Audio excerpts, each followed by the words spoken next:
మన ప్రభువును రక్షకుడైన యేసుక్రీస్తు నామమున గుడ్ సములున్నారు మీ కుటుంబ సభ్యులైన మీ అందరికీ శుభాభివందనాలు.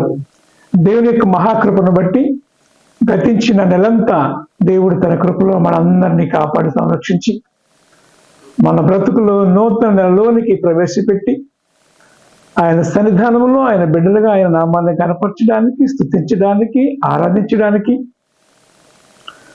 మరి ముఖ్యముగా దేవుని యొక్క వాక్యముతో మన జీవితాలను సరిచేసుకోవడానికి దేవాతి దేవుడు మనకు అనుగ్రహించినటువంటి యొక్క కృపను బట్టి మనమందరం కూడా దేవునికి వందనములు, స్తుతులు, స్తోత్రాలు చెల్లించవలసిన వారమై ఉన్నాము.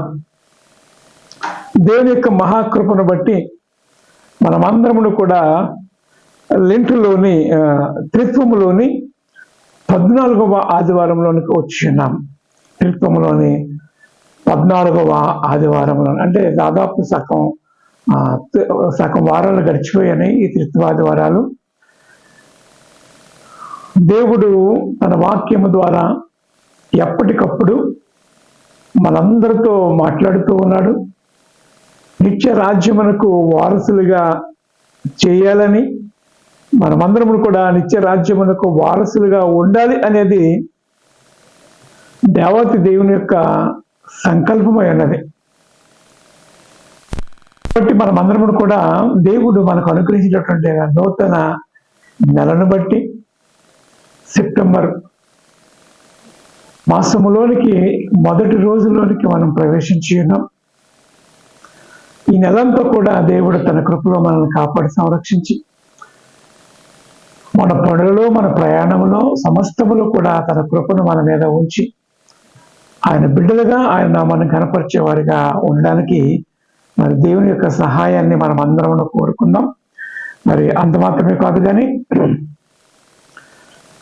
ఈ త్రిత్వములోని 14వ ఆదివారం కొరకు ఏర్పాటు చేయబడినటువంటి దేవుని యొక్క లేఖన భాగములుగా పాత నిబంధన పాఠ్య భాగముగా కీర్తన గ్రంథము 50వ సంకీర్తన, భక్తులైనటువంటి ఆసాపు రాసినటువంటి కీర్తన 50వ అధ్యాయము 14వ వచనం నుండి 23వ వచనం వరకు, అలానే పత్రిక పాఠ్య భాగముగా అపోస్తులైన పౌలు తిమోతికి రాసినటువంటి మొదటి పత్రిక 1వ అధ్యాయము 12వ వచనం నుండి 17వ వచనం వరకు, అలానే సువార్త పాఠ్య భాగముగా పరిశుద్ధుడైనటువంటి యోహాను రాసినటువంటి సువార్త 5వ అధ్యాయము 1వ వచనము నుండి 14వ వచనం వరకు ఉన్నటువంటి లేఖన భాగములు ఈ వారం మనకు పాఠ్యాంశములుగా ఇవ్వబడినది.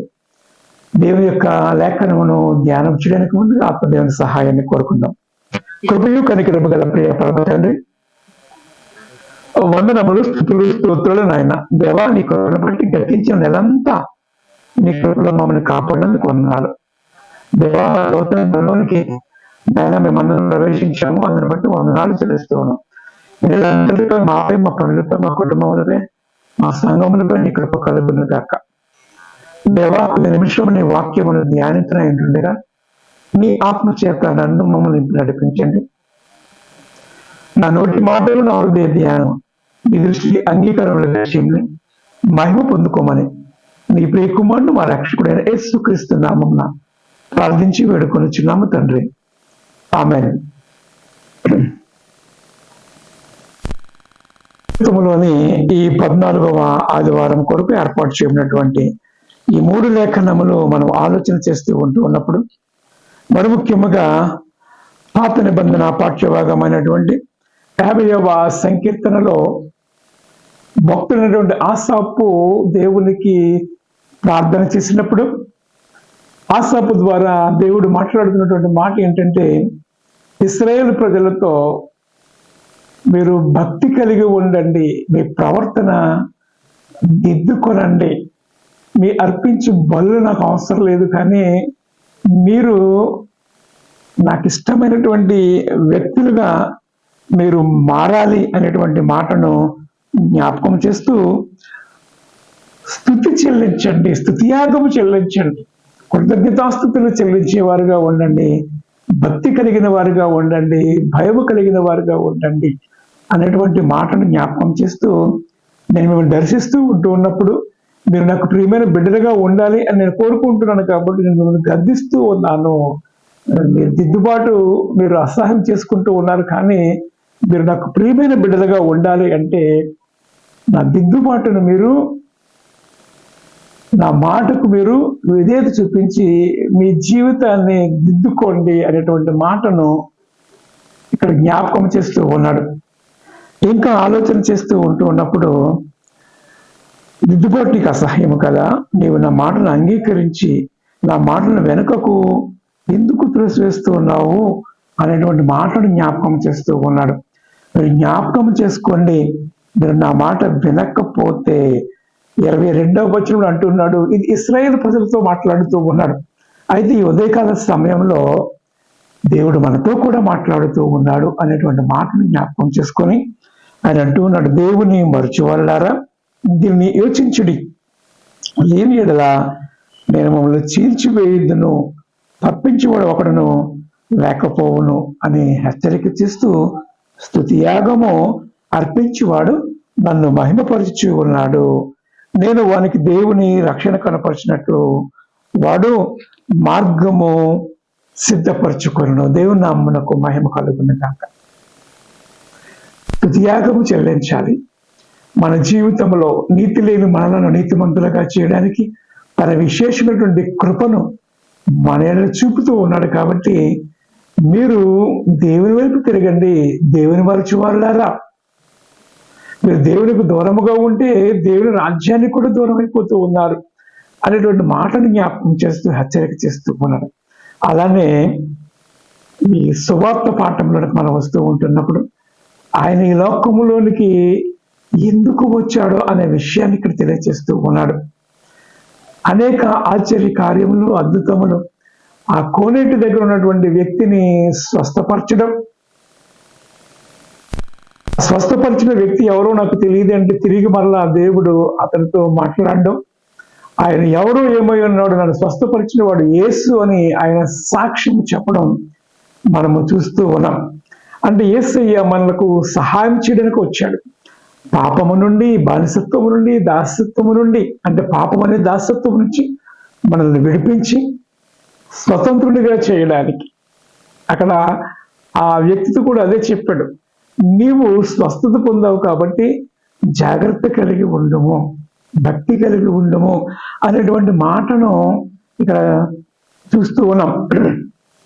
అలానే ఈ పత్రిక పాఠ్యభాగం వచ్చేసరికి అపోస్తలుడైన పౌలు తిమోతికి లేఖ రాస్తూ యేసుక్రీస్తు వారు ఈ లోకములోనికి ఎందుకు వచ్చాడో అనే విషయాన్ని మరింత స్పష్టముగా తెలియచేస్తూ ఉన్నాడు. ఆయన ఎందుకు వచ్చాడు అనే విషయాన్ని మనం ఆలోచన చేస్తూ ఉన్నప్పుడు ఈ తిమోతికి రాసినటువంటి మొదటి పత్రిక 1వ అధ్యాయము 12వ వచనం నుండి 17వ వచనం వరకు మనం ఆలోచన చేస్తూ ఉన్నప్పుడు యేసుక్రీస్తు ఏ రీతిగా మానవులను క్షమిస్తూ ఉంటాడు అనే విషయాన్ని ఇక్కడ తెలియజేస్తూ ఉన్నాడు.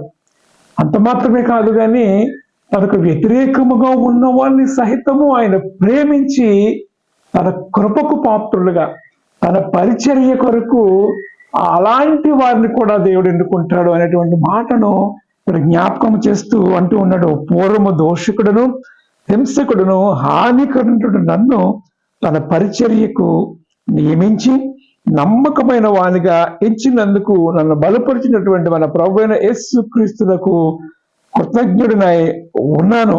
తెలియక అవిశ్వాసం వలన చేస్థితిని గనుక కనికరించబడి తిని, మరియు మన ప్రభువు యొక్క కృపయు క్రీస్తు యేసునందున్నటువంటి విశ్వాసము ప్రేమయు అత్యధికముగా విస్తరించెను అనేటువంటి మాటలు జ్ఞాపకం చేస్తారు. అంటే యేసు క్రీస్తు మనలను ప్రేమిస్తూ ఉన్నాడు అనేటువంటి మాటలు జ్ఞాపకం చేస్తూ ఉన్నాడు. ఆయన ప్రేమ శాశ్వతమైనటువంటి ప్రేమ, తండ్రి మరిచిన, తల్లి మరిచిన విడువని ప్రేమ, ఎడబాయని ప్రేమ, తన శత్రువులను కూడా ప్రేమించే ప్రేమ యేసయ్య ప్రేమ. ఆయన అంటున్నాడు, మిమ్మల్ని హింసించు వారిని కూడా మీరు ప్రేమించాలి. ఇది దేవుని యొక్క ప్రేమ. మిమ్మల్ని ప్రేమించే వారినే ప్రేమిస్తే మీకేంటి ప్రయోజనము? మిమ్మల్ని హింసించే వారిని కూడా మీరు ప్రేమించండి. ఇది దేవుని ప్రేమ. దేవుని బిడ్డలుగా మనము క్రీస్తుని పోలు నడుచుకునే వారుగా ఉండాలి అనేది దేవుని యొక్క ఉద్దేశ్యము. నేను మరలా చెప్తూ ఉన్నాను, ఈ 66 పుస్తకాలు ఒకటైతే ఈ 67వ పుస్తకము మనము నడుస్తున్నటువంటి పత్రికలము. మన జీవితము ద్వారా, మన యాటిట్యూడ్ ద్వారా, మన క్రియల ద్వారా దేవుని యొక్క ప్రేమను మనము అనేకులకు మనము చూపించేవారుగా ఉండాలి. అది దేవుడు కోరుకొనిచ్చి ఉన్నాడు. నేను ఒకప్పుడు పూర్వము దోషకుడును హింసకుడును అయినటువంటి నన్ను దేవుడు ప్రేమించాడు. అంత మాత్రమే కాదు, కానీ తన పరిచర్యకు ఆయన నన్ను పిలుచుకున్నాడు. అందుని బట్టి నేను దేవునికి కృతజ్ఞతాస్తుతులు చెల్లిస్తూ ఉన్నాను.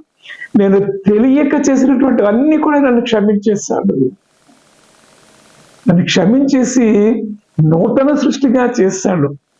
ఎవడైనాను క్రీస్తు యేసునందు ఉన్న ఎడల వాడు నూతన సృష్టి, పాతది గతించెను, సమస్తమును కూడా క్రొత్తవాయును అనేటువంటి మాట పౌలు మాట్లాడడం మనం చూస్తూ ఉన్నాం. అలాంటి సందర్భంలో పౌలు తన సేవకుడు, తన ప్రియ దాసుడు అయినటువంటి తిమోతిని బలపరుస్తూ దేవుని యొక్క ప్రేమను గురించి, దేవుని యొక్క కృపను గురించి, దేవుని యొక్క కనికరమును గురించి ఆయన మాట్లాడుతూ, నేను పూర్వము దోషకుడును హింసకుడైనటువంటి నన్ను దేవుడు తన పరిచర్యకు పిలుచుకున్నాడు, ఎంచుకున్నాడు అనేటువంటి మాటను జ్ఞాపకం చేస్తూ ఉన్నాడు. అందును బట్టి నేను దేవునికి వందనాలు చెల్లిస్తూ ఉన్నాను, దేవునికి కృతజ్ఞతాస్తుతులు చెల్లిస్తూ ఉన్నాను అనేటువంటి మాటను జ్ఞాపకం చేస్తూ, అసలు యేసయ్య ఎందుకు వచ్చాడు అనే విషయాన్ని తెలియచేస్తూ అంటున్నటువంటి మాట ఏంటంటే, పాపులను రక్షించుటకు యేసు క్రీస్తు వారు ఈ లోకములోనికి వచ్చెను అనేటువంటి మాట. ఈ వాక్యము నమ్మదగినది, పూర్ణాంగీకారమునకు యోగ్యతమై ఉన్నదనేటువంటి మాటను జ్ఞాపకం చేస్తూ, అట్టి వారిలో నేను ప్రధానుడను అనేటువంటి మాటను జ్ఞాపకం చేస్తూ, అయినను నిత్య జీవము నిమిత్తము తనను విశ్వసింపబో వారికి నేను మాదిరిగా ఉండలాగా యేసుక్రీస్తు తన పూర్ణమైనటువంటి దీర్ఘశాంతమును ఆ ప్రధాన పాపినటువంటి నాయను కనుపరిచినట్లు నేనును కనికరింపబడితిని. సకల యుగములలో రాజయుండి అక్షయుడును అదృశ్యుడును అద్వితీయ దేవునికి ఘనతయు మహిమయు యుగ యుగములకు కలుగునుగాక. దేవుని నామానికి మహిమ కలుగునుగాక. దేవుని యొక్క విశేషమైనటువంటి ప్రణాళిక ఇక్కడ తెలుస్తూ ఉంది. మనం ఆలోచన చేస్తూ ఉంటూ ఉన్నప్పుడు, ఎఫ్ఎస్సి పత్రిక మనం ఆలోచన చేస్తూ ఉంటూ ఉన్నప్పుడు, ఆ మొదటి అధ్యాయంలో మొదటి 6 వచనాలు మనం ఆలోచన చేస్తూ ఉంటూ ఉన్నప్పుడు, మనము తన ఎదుట పవిత్రులుగా ఉండాలి, నిర్దోషులుగా ఉండాలి, ఏ కపటము లేని వారుగా ఉండాలని జగత్తు పునాది వేయబడక మునిపే క్రీస్తు తన ప్రేమ చేత మనల్ని ఏర్పరచుకున్నాడు. ఆయన కుమారుడు యేసుక్రీస్తు రక్తము వలన మనకు విమోచనము కలుగుచూ ఉన్నది అనేటువంటి మాటను కూడా ఆ మొదటి అధ్యాయం మనం చూస్తూ ఉంటూ ఉన్నాం. ఎఫ్ఎస్సి పత్రిక చాలా అద్భుతమైనటువంటి పత్రికగా మనం ఆలోచన చేస్తూ ఉంటాం. ఎందుకంటే యేసుక్రీస్తు మన కొరకు ఏమి చేస్తాడు అనే విషయాన్ని అక్కడ తెలియజేస్తూ ఉంటాడు. మనం ఒకప్పుడు పాపులమైనటువంటి మనలను తన విశేషమైనటువంటి కృపను చేత ఆయన రక్షించాడు అనేటువంటి మాటను చూస్తూ ఉంటూ ఉన్నాం. ఆయన మనల్ని విడిచిపెట్టలేదు, తన ఆత్మచేత మనల్ని నింపుతూ నీడవలే మనల్ని వెంబడిస్తూ ఉన్నాడు అనేటువంటి మాటను కూడా చూస్తూ ఉంటూ ఉన్నాం. ప్రియమైన వారు, నిజమే, దేవాతి దేవుడు మనలను నీడవలే వెంబడిస్తూ ఉన్నాడు, నడిపిస్తూ ఉన్నాడు, కాపాడుతూ ఉన్నాడు, పోషిస్తూ ఉన్నాడు. ఆయా పావల యందు మనం నడుస్తూ ఉంటూ ఉన్నప్పుడు మనం పడిపోకుండా తప్పిస్తూ ఉన్నాడు. ఆత్మచేత నిన్ను నన్ను కూడా ముద్రిస్తూ ఉన్నాడు అనేటువంటి విషయాన్ని, మనము దేవుని పిల్లలమును అనే విషయాన్ని గుర్తించుకోవలసినటువంటి అవసరత ఎంతైనా ఉన్నది అనేటువంటి విషయాన్ని మనం జ్ఞాపకం చేసుకోవాలి. ఆయన ఎందుకు వచ్చాడు అనేటువంటి మాటను మనం ఆలోచన చేస్తూ ఉంటూ ఉన్నప్పుడు, పాపులను రక్షించడానికి. ఎవరు పాపులు? అందరూ పాపులమే. అంతటా అందరము కూడా ఏ ఒక్కరము కూడా నీతిమంతులం లేము. అయినప్పటికీ కూడా నీతిమంతులైనటువంటి యేసు క్రీస్తు అనీతిమంతులైనటువంటి మనలను నీతిమంతులుగా చేయడానికి తన నీతి మనకిచ్చి మన అనీతిని తన మీద వేసుకుని మన మల్లమంతా కూడా ఆయన కడిగేసి శుద్ధి చేశాడు. దేవుని నామానికి మహిమ కలుగును కాక. అందుకంటే పాపులను రక్షించడానికి యేసు క్రీస్తు వారు ఈ లోకంలోనికి వచ్చి ఉన్నాడు. మనమందరము పాపులమే. ఇంకా ఆలోచన చేస్తూ ఉన్నప్పుడు పరిశుద్ధుడైనటువంటి మత్తయి రాసినటువంటి సువార్త 1వ అధ్యాయము 21వ వచనం మనం ఆలోచన చేస్తూ ఉంటున్నప్పుడు, ఆమె ఒక కుమారుని కనను, అతడు తన ప్రజలను వారి పాపముల నుండి విడిపించాను. ఎవరు తన ప్రజలు అంటే అందరము ఆయన ప్రజలమే. ఎవరు తన ప్రజలు అంటే అందరము ఆయన ప్రజలమే. యోహాను సువార్త 1వ అధ్యాయం 12వ వచనం మనం ఆలోచన చేస్తూ ఉంటున్నప్పుడు, తన్ను ఎందరు అంగీకరించిరో అనగా తన నామమందు విశ్వాసం ఉంచు వారందరికీ కూడా దేవుని పిల్లలు అగుటకు ఆయన అధికారము అనుగ్రహిస్తూ ఉన్నాడు అనేటువంటి మాటను చూస్తూ ఉన్నాం. దేవుని నామానికి మహిమ కలుగును కాక. అంటే ఎవరు ఆయన పిల్లలంటే ఆయనను వెంబడించేవారు, ఆయనను అంగీకరించేవారు, ఆయనను సేవించేవారు, ఆయనను పూజించేవారు, ఆయనే రక్షకుడు అని గుర్తిరిగిన వాడు. అందరూ కూడా ఆయన బిడ్డలే. అది దేవుని యొక్క ఉద్దేశమైనది. ప్రియమైన వారులారా, అంటే యేసుక్రీస్తు వారు తన యొద్దకు వచ్చి వారిని ఆయన త్రోసివేసే దేవుడు కాడు అనేటువంటి విషయాన్ని జ్ఞాపకం చేస్తూ ఉన్నాడు. నిజమే, ఆయన యొద్దకు వచ్చి వారిని ఆయన ఎంత మాత్రము కూడా ఆయన త్రోసివేసే దేవుడు కాడు. అందుకే పాత నిబంధన పాఠ్యభాగంలో ఇశ్రాయేలు ప్రజలతో మాట్లాడుతూ ఉన్నాడు. ఈ ఉదయకాల సమయంలో ఇశ్రాయేలు ప్రజలతోనే కాదు, మీరు నీతోనూ నాతోనూ కూడా ఆయన మాట్లాడుతూ ఉన్నాడు. మీరు మీ క్రియలను దిద్దుకుని, దిద్దుబాటు నీకు అసహ్యముగా ఉన్నా అయితే నీవు నా కృపకు పాత్రుడుగా కాలేవు, నా రాజ్యములకు పాత్రుడుగా కాలేవు, కాబట్టి జ్ఞాపకం ఉంచుకోండి అని హెచ్చరిక చేస్తూ ఉన్నాడు. ఒకనొక దినాన్ని నేను విడిచిపెట్టేస్తాను, జ్ఞాపకం చేసుకోండి, మీ క్రియలను దిద్దుకోండి, స్తుతియాగము చెల్లించండి, స్తుతులు చెల్లించండి, మీ నోట మాత్రమే హృదయమంతటితో కూడా మీరు నన్ను సేవించే వారిగా ఉండాలి అని ఆయన కోరుకొనిచూ ఉన్నాడు. ప్రియమైన వాళ్ళారా, ఇంకా ఆలోచన చేస్తూ ఉన్నప్పుడు పరిశుద్ధ బైబిల్ గ్రంథములో లూకా సువార్త 19వ అధ్యాయము 10వ వచనం కూడా మనం ఆలోచన చేస్తూ ఉన్నప్పుడు అక్కడ కూడా జక్కయ్య యొక్క జీవితాన్ని మనం ఆలోచన చేస్తూ ఉన్నాం. జక్కయ్య ఈ లోక రీతిగా ఎంతో ధనవంతుడు, ఈ లోక రీతిగా పేరు ప్రఖ్యాతులు కలిగినటువంటి వాడు. అయినప్పటికీ కూడా అతనిలో శాంతి లేదు, సమాధానం లేదు. ఆస్తి అయితే ఉంది కానీ యేసు దగ్గరికి వస్తూ ఉన్నాడు, యేసయ్యను చూడాలనేటువంటి ఆశతో ఉన్నప్పుడు యేసు క్రీస్తు వారు అక్కడికి వచ్చి, అరే బాబు జక్కయ్య, కమ్ డౌన్, నేను నీతో సహవాసంతో ఆశపడుతున్నాను, ఇంటికి రావాలని ఆశపడుతూ ఉన్నాను అని అంటూ ఉన్నప్పుడు హృదయాంతరంగా ఉన్నటువంటి దేవత దేవుడు నన్ను చూశాడా, నేను చెట్టు ఎక్కడో చూస్తాడా అనే ఆశ కలిగిన వాడే ఎప్పుడైతే యేసయ్య తనతో మాట్లాడుతూ ఉన్నాడో, యేసయ్య తను దర్శించినప్పుడు తన హృదయమంతటితో కూడా ఆయనను అంగీకరించాడు. ఈయన నిజముగా దేవుని కుమారుడు, ఈయన నిజముగా లోక రక్షకుడు అని వెంటనే తన జీవితాన్ని మార్చుకుని ఎవరి దగ్గర అయితే అన్యాయంగా ఇచ్చాడు అవన్నీ కూడా 2 3 అలాగే తిరిగి ఇచ్చేశాడు. సమస్తమును కూడా ఇచ్చేశాడు. ఆయనను వెంబడించినట్లుగా చూస్తూ ఉంటున్నప్పుడు యేసును చేర్చుకున్నాడు. అప్పుడు అంటున్నటువంటి మాట, ఇతరులను కూడా అబ్రహాము కుమారుడే, నశించిన దానిని వెదక రక్షించుటకు మనుష్య కుమారుడు వచ్చెను అనేటువంటి మాట. నశించిన దాన్ని వెదక రక్షించడానికి. ఏమిటి నశించినది? దేవుని ఆత్మ మనలో లేదు, దెయ్యపు ఆత్మలతో మనం నింపబడుతూ ఉన్నాం, దేవుడికి దూరం అయిపోతూ ఉన్నాం. కాబట్టి దేవుడు మరి ఒక్కసారి హృదయం అనే తలుపు తట్టి, అరే బాబు, నీతో నివాసం ఆశపడుతూ ఉన్నాను, మీరు నా కుమారులుగా ఉండాలని ఆశపడుతూ ఉన్నాను, నా ప్రియమైనటువంటి బిడ్డలుగా ఉండాలని ఆశపడుతూ ఉన్నాను, రండి, నా దగ్గరికి రండి అని తన ప్రేమపూర్వకమైనటువంటి ఆహ్వానాన్ని ఆయన తెలియచేస్తూ ఉన్నాడు అనేటువంటి విషయాన్ని మనం జ్ఞాపకం చేసుకోవాలి.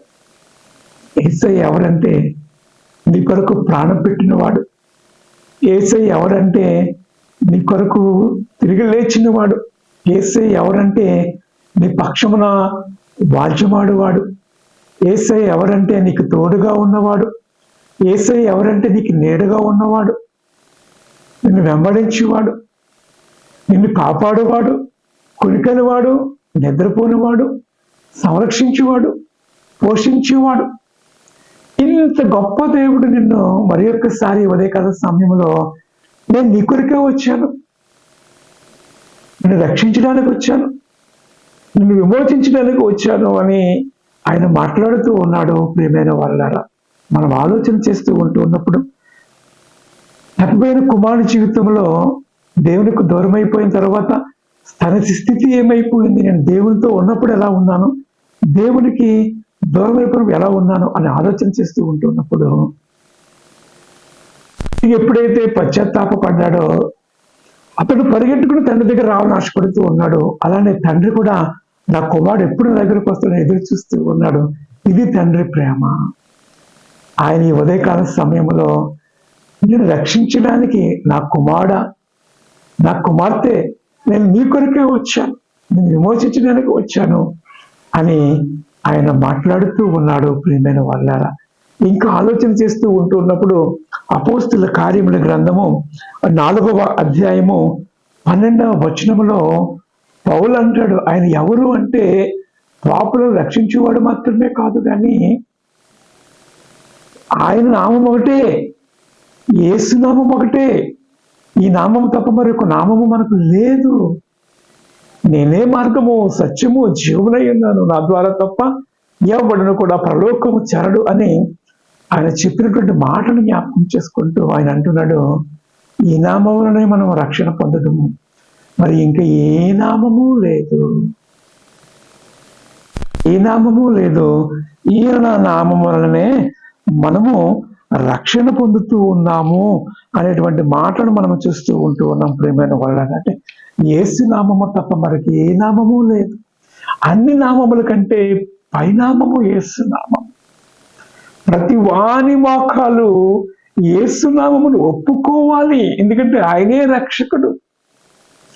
ఆకాశము ఆయన సింహాసనము, భూమి ఆయన పాదపీఠముగా చేసినటువంటి దేవత దేవుడు నిన్ను ప్రేమించి నీ కొరకు ఆ స్థానాన్ని విడిచిపెట్టేసి ఆయన ఉన్న స్థలంలో నిన్ను తీసుకెళ్ళడానికి ఆయన దిగి వచ్చేసాడు. ప్రియమైన వాళ్ళ, ఆయన అందుకే అంటున్నాడు, ఏ నామం వలన ఎవరి వలన కూడా మనము రక్షణ పొందలేము, కానీ ఆకాశం కింద మనుషులు ఇవ్వబడినటువంటి ఏ నామమున రక్షణ పొందలేము. ఆయన ఎవరు అయినడంటే పాపులను రక్షించడానికి. ఆయన నీ కొరకు నా కొరకు మధ్యవర్తిగా ఉన్నాడు అనేటువంటి విషయాన్ని పేతురు భక్తకోటికి లేఖ రాస్తూ ఆయన రాసినటువంటి మాటను మనం జ్ఞాపకం చేసుకోవాలి. ప్రియమైన వాళ్ళారా, ఆయన అంటున్నటువంటి మాట ఏంటంటే, ఆయన మనుషులందరూ రక్షణ పొందవలని ఆయన ఆలస్యము చేయించు ఉన్నాడు అనేటువంటి మాటను చూస్తూ ఉన్నాం. మనుషులందరూ రక్షణ పొందవలని ఆయన ఆలస్యము చేస్తూ ఉన్నాడు అనేటువంటి మాటను ఆయన జ్ఞాపకం చేస్తూ ఉన్నాడు. ప్రభువు దృష్టికి ఒక దినము 1000 దినముల వలె ఉన్నది. కొందరు ఆలస్యమును ఎంచుకున్నట్లు ఆయన వాగ్దానమును గుర్చి ఆయన ఆలస్యము చేయవాడు కానీ ఎవడను నశింపవలననే హెచ్చరింపుకు అందరూ మారు మనసు పొందాలి, అందరూ దేవుని బిడ్డలుగా ఉండాలి అనేది దేవుని యొక్క ఉద్దేశము. కాబట్టి ఆయన మీ ఎడల, అంటే మన ఎడల దీర్ఘశాంతము చూపుచూ ఉన్నాడు. దేవుని నామమునకు మహిమ కలుగును గాక. అంటే దేవుడు మనలను ఎంతగా ప్రేమిస్తూ ఉన్నాడో మనం ఆలోచన చేయవలసినటువంటి అవసరత ఎంతైనా ఉన్నది అనేటువంటి విషయాన్ని జ్ఞాపకం చేసుకోవాలి. ఇంకా ఆలోచన చేస్తూ ఉంటే ఈరోజు మనకి ఇవ్వబడినటువంటి ఈ సువార్త పాఠ్యభాగము పరిశుద్ధులైనటువంటి యోహాను రాసినటువంటి ఈ సువార్తలో మనము ఆలోచన చేస్తూ ఉంటున్నప్పుడు 5వ అధ్యాయంలో దేవుడు జరిగించినటువంటి ఆశ్చర్య కార్యమును బట్టి ఆ యొక్క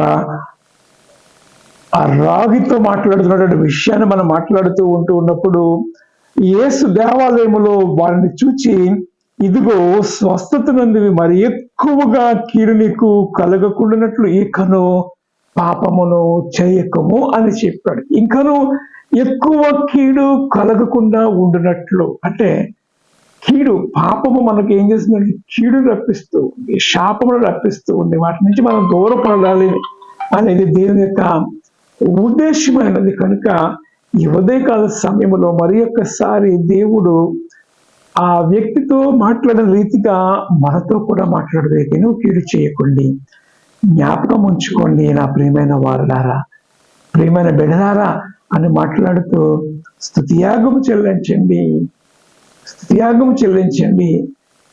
ఇశ్రాయేలుతో మాట్లాడినటువంటి దేవాతి దేవుడు గలతీ పత్రికలో మనం ఆలోచన చేస్తూ ఉంటున్నాం.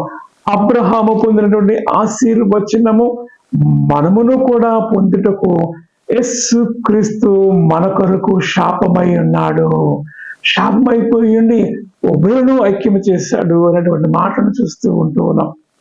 ఆయన కాల్చిన రక్తం వలన ఉభయులను ఆయన ఏకము చేశాడు. కనుక ఈ ఉదయకాల సమయంలో ఆయన ఎందుకు వచ్చాడనే విషయాన్ని జ్ఞాపకం చేస్తూ ఉన్నాడు పౌలు. పాత నిబంధనలో మరి భక్తుడు ఆసాపు, ఆయన కూడా ఆయన మాట్లాడుతున్నటువంటి కీర్తనలు మనం ఆలోచన చేస్తూ ఉంటున్నప్పుడు దిద్దుబాటు మీరు చేసుకోరండి, దిద్దుబాటు, నేను ప్రేమిస్తూ ఉన్న వారిని నేను శిక్షిస్తూ ఉన్నాను అనేటువంటి మాటలు మనం చూస్తూ ఉంటూ ఉన్నాం. యోబు గ్రంథం ఆలోచన చేస్తూ ఉంటున్నప్పుడు నేను మిమ్మల్ని ప్రేమిస్తూ ఉన్నాను కాక నేను మీ యెడల ప్రేమ కలిగి ఉన్నాను అనేటువంటి మాటను జ్ఞాపకం చేస్తుంటూ 5వ అధ్యాయం ఆలోచన చేస్తూ ఉంటే, దేవుడు గద్దించు మనుష్యుడు ధన్యుడు, సర్వశక్తుడగు దేవుని శిక్షను తృణీకరింపము, ఆయన గాయపరచు గాయము కట్టును, ఆయన గాయము చేయును, ఆయన గాయములే స్వస్థపరచెను అనేటువంటి మాటలను జ్ఞాపకం చేస్తూ ఉన్నాడు. కాబట్టి దేవాతి దేవుడు మనల్ని ప్రేమిస్తూ ఉన్నాడు కనుక ఆయన మనల్ని హెచ్చరిస్తూ ఉన్నాడు. ఈ ఉదయకాల సమయంలో దేవుడు నిన్ను నన్ను కూడా ప్రేమిస్తూ ఉన్నాడు కనుక ఆయన మన హెచ్చరిక చేస్తూ ఉన్నాడు. కాబట్టి ఆయన మనం దర్శిస్తూ ఉంటూ ఉన్నప్పుడు ఆయన మాటకు విందాం. ఆయన ఏమై ఉన్నాడో, ఎందుకు వచ్చాడో ఆయన తెలియచేశాడు. ఆయన రెండవ మారు రాబోవచ్చు ఉన్నాడు. ఎవరి కొరకు అంటే ఆయన కొరకు కనిపెట్టుకుని వారి ఇంటి కొరకు మాత్రమే వస్తూ ఉన్నాడు. ఆయన కొరకు ఎవరైతే కనిపెట్టుకుంటారో వారి కొరకు ఆయన వస్తూ ఉన్నాడు. కాబట్టి ఎత్తబడే గుంపులో నీవు నేను కూడా ఉండి ఇచ్చే రాజ్యమునకు వారసులు అవడానికి దేవుడు తన విశేష కృపను మనందరిలా చూపును గాక. ఆమేన్. దేవాని వందనాలు చెల్లిస్తూ ఉన్నాం.